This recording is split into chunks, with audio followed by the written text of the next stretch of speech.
ஒரு நல்ல ஆட்சியை, தூய ஆட்சியை, உலகம் போற்றக்கூடிய தமிழர் அறம் சார்ந்த ஆட்சியை, தமிழர் அறம் சார்ந்த ஆட்சியை, அரசியர் பிழைத்தோர்க்கு அறம் கூற்றாகும் என்கிறது சிலப்பதிகாரம்.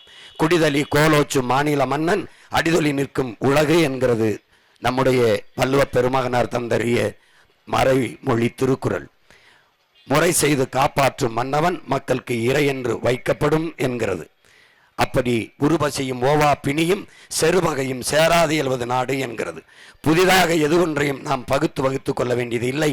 பல ஆயிரம் ஆண்டுகளுக்கு முன்பே நம்முடைய முன்னவர்கள் ஒரு ஆட்சி எப்படி இருக்க வேண்டும் என்பதை வகுத்து நமக்கு தந்துவிட்டு சென்றிருக்கிறார்கள். அந்த பாதையில் பயணித்து ஒரு நல்ல ஆட்சியை நம் நாட்டு மக்களுக்கு கொடுக்க முடியும், கொடுக்க வேண்டும் என்கிற பெரும் கனவோடும் இயக்கத்தோடும் நோக்கத்தோடும் தான் உங்கள் பிள்ளைகள் இந்த களத்திலே நிற்கிறோம். நாங்கள் வாக்குக்கு காசு தர மாட்டோம், ஆனால் ஆகச் சிறந்த வாழ்க்கையை என் நாட்டு மக்களுக்கு கொடுப்போம். சிறந்த கல்வியை கொடுப்போம், கல்விக்கேற்ற வேலையை கொடுப்போம், வேலைக்கேற்ற சம்பளத்தை கொடுப்போம், அதை கொண்டு வாழ்கிற பெருமைமிக்க வாழ்வை கொடுப்போம். இதுதான் எங்களுடைய திட்டம். நாங்கள் கல்வியை தரமாக தருவோம், சரியாக தருவோம், சமமாக தருவோம், இலவசமாக கட்டணமின்றி. மருத்துவத்தை உலக தரத்திற்கு தருவோம். உலக நாடுகளெல்லாம் தமிழ்நாட்டில் சென்று மருத்துவம் செய்து கொள்ள வேண்டும் என்று இயங்குகிற அளவிற்கு தரம் உயர்த்தி சரியாக சமமாக கட்டணமின்றி தருவோம்.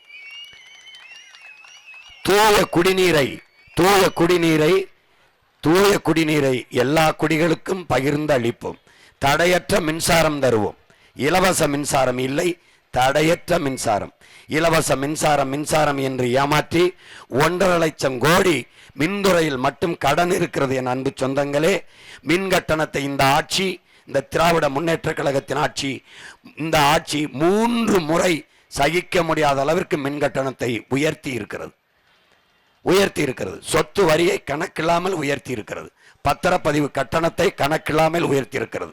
இதையெல்லாம் உயர்த்திவிட்டு பஸ் இலவசம், அரிசி இலவசம், இப்படி தேவையற்று யார் பேருந்தை இலவசமாக ஓட்டுங்கள் என்று யார் கேட்டது? தரமாக ஓட்டுங்கள் என்றுதான் நாம் சொல்லுகிறோம். இலவச பஸ் கேட்டு பசை மறித்து போராட்டம் பண்ணியது எத்தனை பேர்? தரமான பேருந்து. இங்கே தருமபுரியில் இருந்து மற்ற மாவட்டங்களுக்கு செல்ல பேருந்து வசதி இருக்கிறதா? இல்லை. இத்தனை முறை ஆண்டிருக்கிறார்கள். என்ன இருக்கிறது? இங்கே நிலமும் வளமும் சார்ந்த தொழிற்சாலைகளை தொடங்கி மக்களின் வாழ்விடத்திலே எல்லாருக்கும் வேலை வாய்ப்பை கொடுத்திருக்க முடியும்.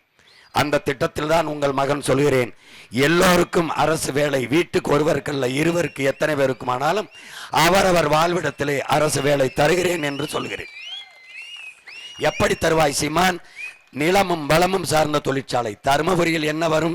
மா வருதா, கரும்பு வருதா, வாழை வருதா, மரவள்ளி கிழங்கு வருதா? அது சார்ந்த தொழிற்சாலை. மா என்றால் மாவிலே மாவை எடுத்து, அதை மாம்பழத்தை எடுத்து, அதை குளிரூட்டி கிடங்கள் வச்சு சேமித்து, மாங்காயிலிருந்து ஊறுகாய், மாம்பழத்தை மதிப்பு கூட்டி அதிலிருந்து பல்வேறு மதிப்பு கூட்டு பொருள்களை செய்து அதன் மூலம் சந்தைப்படுத்தி வருவாய் ஈட்டுவது, தொழில் வளர்ச்சியை பெருக்கி மக்களுக்கு வேலை வாய்ப்பை கொடுப்பது. சிறு குறு தானியங்கள், நம்முடைய பாரம்பரிய பயிர் வகைகள், கம்பு, வரகு, சாமை, திணை, குதிராவளி, சோளம், இதை பயிரிடுகிற இந்த உணவுப் பொருட்களை வாங்கி சேமிப்பு கிடங்குகளில் அறிவார்ந்த என் சொந்தங்கள் சிந்தியுங்கள்.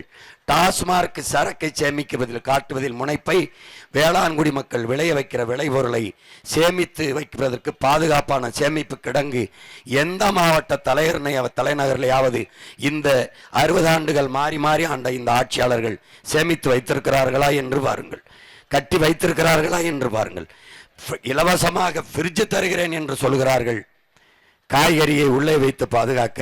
ஆனால் விளைய வச்ச வேளாண்குடி மகன் விளைய வைக்கிற நெல், காய்கறி இவற்றை சேமித்து பாதுகாப்பாக வைக்க சேமிப்பு கிடங்கு இருக்கிறதா என்பதை, குளிரூட்டப்பட்ட கிடங்கு இருக்கிறதா என்பதை அறிவு சமூகம் சிந்தித்து பார்க்க வேண்டும்.